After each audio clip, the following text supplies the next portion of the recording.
pada materi pelajaran Al-Quran hadis hari ini, alangkah baiknya pertemuan kita awali dengan doa belajar. Mana ketua kelas maju ke depan pimpin doa belajar. Semua berdoa ya. Ya, sebelum kita belajar, marilah kita berdoa. Kita berdoa.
Yakni tentang surah Al-Ikhlas. Ibu tanya, berapa ayat itu surah Al-Ikhlas? Berapa? 4. Ya, 4. Surah Al-Ikhlas diturunkan di mana? Kota Mekah. Termasuk golongan surah apa? Karena turunnya di Kota Mekah. Jadi termasuk golongan surah. Nah, kita langsung masuk pada materi yang baru, yakni materinya. Keutamaan sholat berjamaah. Sebelum masuk pada materi atau ibu menjelaskan materi pada hari ini, ibu akan menyampaikan dulu tujuan pembelajaran kita hari ini. Atau untuk apa adik-adik belajar materi keutamaan sholat berjamaah. Yang pertama, setelah mempelajari materi ini, diharapkan adik-adik dapat mendapatkan hadis tentang sholat berjamaah dengan baik dan benar. Yang kedua, mengartikan hadis tentang sholat berjamaah benar. Yang ketiga, bisa menjelaskan isi kandungan hadis tentang keutamaan sholat berjamaah. Yang keempat, menyimpulkan hadis tentang sholat berjamaah dengan baik. Itulah tujuan pembelajaran yang akan kita capai hari ini. Nah, coba perhatikan gambar yang ibu tayangkan. Amati dengan baik, terus berikan pendapatmu. Yang pertama, ini gambar apa? Sholat sendirian. Kemudian yang kedua gambar? Ini gambar sholat sendirian. Di sini tertulis baik. Kemudian gambar sholat berjamaah, di sini tertulis baik. Kenapa itu sholat sendirian baik dan sholat berjamaah lebih baik? Siapa yang bisa? Satu orang. Alvaro dulu. Karena jika kita melakukan sholat berjamaah, pahalanya akan mendapat 27 kali. Ya, bagus. Betul itu? Kalau kita sholat sendiri, siapa yang bisa jawab? Yang bisa memberikan pendapat? Dapat pahala atau tidak? Tapi hanya kalau sholat jamaah itu lebih banyak pahalanya. Jadi lebih baik sholat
mengartikan hadis tentang keutamaan sholat berjamaah atau menerjemahkan hadis tentang keutamaan sholat berjamaah.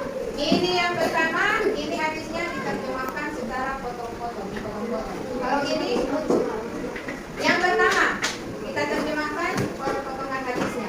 Sholatul jamaati artinya Sholat berjamaah. ya. Kemudian afdhalu artinya kemudian min sholatil fardhi artinya nah, terus bisa wa isrina ya dengan pahala 27 derajat. Derajat itu arti potongan hadis dipotong-potong. Terus yang di bawah itu diartikan secara utuh. Sholatul jamaati afdalu min sholatil fardhi bisa wa isrina derajat. Artinya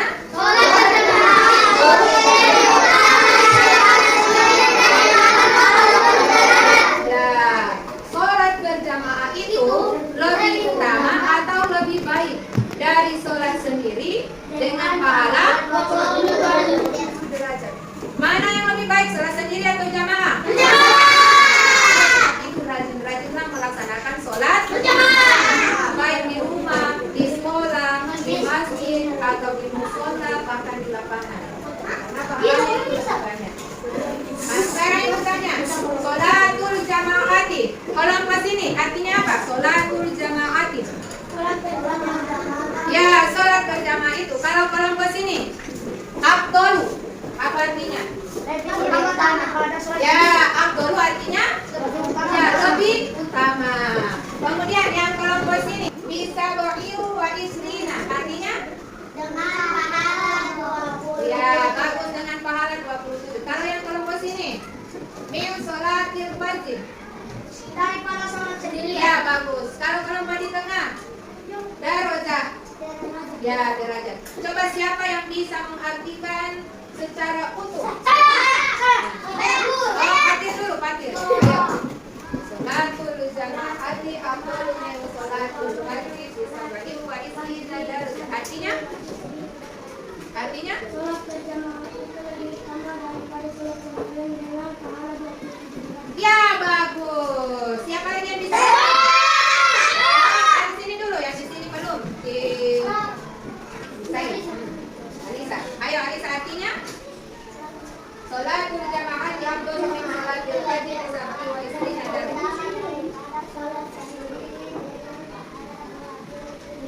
Ya, bagus. Yang lain sebentar. Sebelum Ibu lanjut pada materi berikut, coba tepuk semangat dulu. Tepuk semangat. Ya,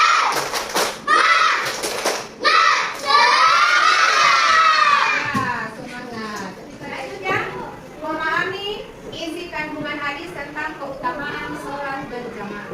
Apa isi hadis atau apa isi pokok hadis tentang keutamaan sholat berjamaah? Yang berikut, apa itu hadis? Hadis adalah perkataan Nabi Muhammad. Kemudian, hadis merupakan Sumber pedoman umat Islam yang termasuk jadi setelah Al-Quran, sumber hukum Islam itu adalah hadis Muhammad SAW. Kemudian, apa itu sholat berjamaah? sholat berjamaah Sholat yang dilakukan secara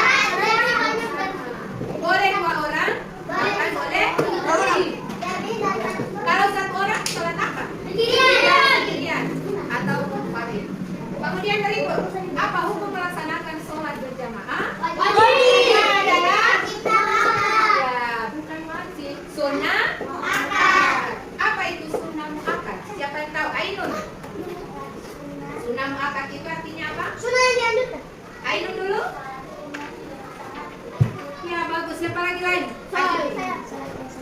Ya, bagus. Sama dengan Ainun. Sholat sunnah yang sangat dianjurkan untuk dikerjakan. Sunnah muakkad itu sunnah yang sangat dianjurkan untuk dikerjakan. Yang berikut, ini gambar apa ini? Kumpulan orang sedang melaksanakan sholat berjamaah. Rasulullah Shallallahu Alaihi Wasallam mengajarkan kepada kita untuk sholat berjamaah. Kenapa? Derajat daripada sholat sendirian.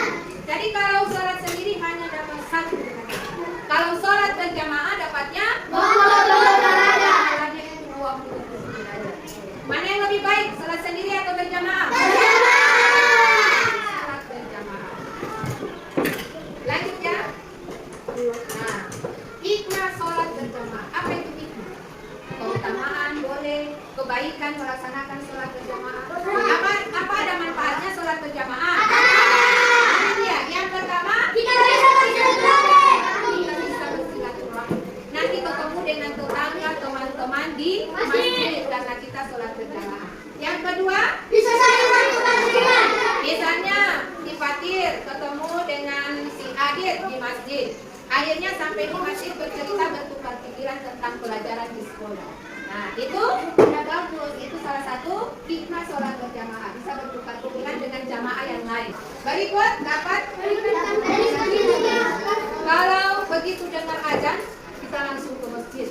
Berarti kita disiplin waktu. Jangan sampai keburu di iqamah. Kalau sholat maghrib biasanya pukul 6 sore kita langsung ke masjid. Tidak mungkin kita mau sholat maghrib datang ke masjid sudah jam 7. Berarti tidak disiplin waktu tangannya. Yang berikut orang yang rajin melaksanakan sholat jamaah itu diampuni. Mau diampuni dosanya? Rajin-rajinlah sholat ya. Sebelum kita lanjutkan, Ibu akan membagi kelompok dulu. Ini kelompok 1, ini kelompok 2, 3, 4, 5. Nanti Ibu akan bagikan LKPD-nya atau lembar kerja untuk kamu untuk dikerjakan di sini. Ada LKPD Ibu bawa. Ibu akan bagikan LKPD-nya ya untuk dikerjakan secara mandiri dalam kelompok masing-masing. Jadi boleh bekerja sama itu dengan catatan kalau ada temannya yang kurang paham itu boleh dikomen kedua kelompok. Paham? Paham.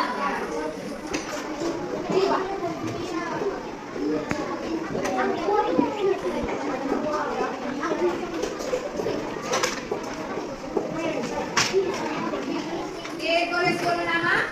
Yang ini, yang LKPD, yang ada nama itu, yang di belakang. Yang materi sholat berjamaah.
Berjamaah itu lebih